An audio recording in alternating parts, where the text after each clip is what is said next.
కొన్ని మీరు చూస్తే ఇక్కడ ఉండేవాళ్ళు, ఈ ప్రాంతంలో పుట్టిన వాళ్ళు కూడా ఇక్కడ పరిశ్రమలు పెట్టాలనుకుని వీళ్ళకి భయపడిపోయి వీళ్ళ వాటలు నిన్నే చూశారు. విశాఖపట్నంలో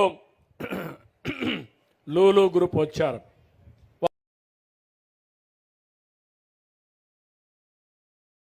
వాళ్ళు వస్తే కొన్ని వేల ఉద్యోగాలు వస్తాయి. అదే పనిచేసే పరిస్థితికి వస్తుంది.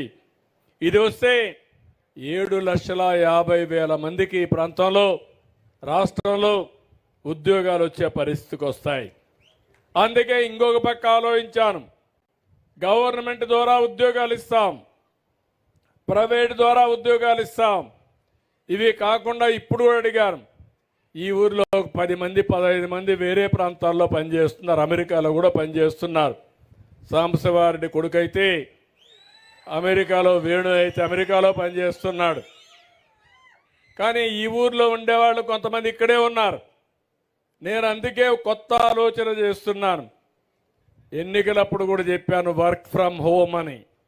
మీ ఇంట్లో కూర్చొని మీరు పనిచేసే విధానానికి శ్రీకారం చుట్టాలనేది నా ఆలోచన.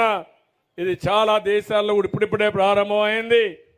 తప్పకుండా మీ ఊర్లో కూడా మీ కుర్రవాళ్ళతో సహకారంతో వర్క్ ఫ్రమ్ హోమ్ ఈ ఊరి నుంచి కూడా ప్రారంభించాల్సిన అవసరం ఉంది.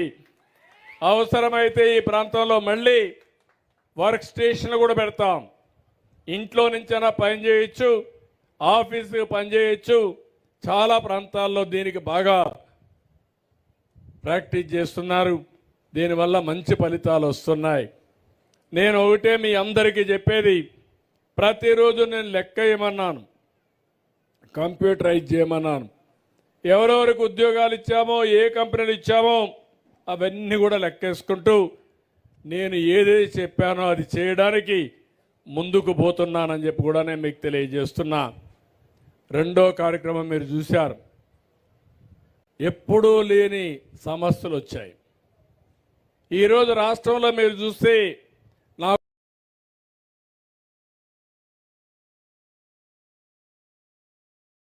వచ్చే అర్జీల్లో 50% అర్జీలు భూ సమస్య వేరే వాళ్ళ పేరుతో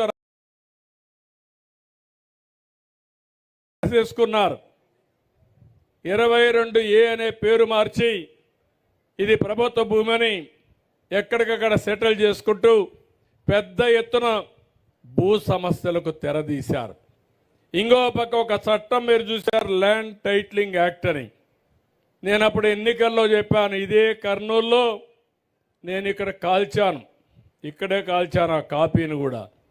అందుకే వచ్చిన మొట్టమొదటిసారి సంతకం పెట్టి కేబినెట్లో ఆమోదించి అసెంబ్లీలో కూడా చట్టం చేసిన పార్టీ తెలుగుదేశం ప్రభుత్వం అని చెప్పి కూడా నేను మీకు తెలియజేస్తున్నా.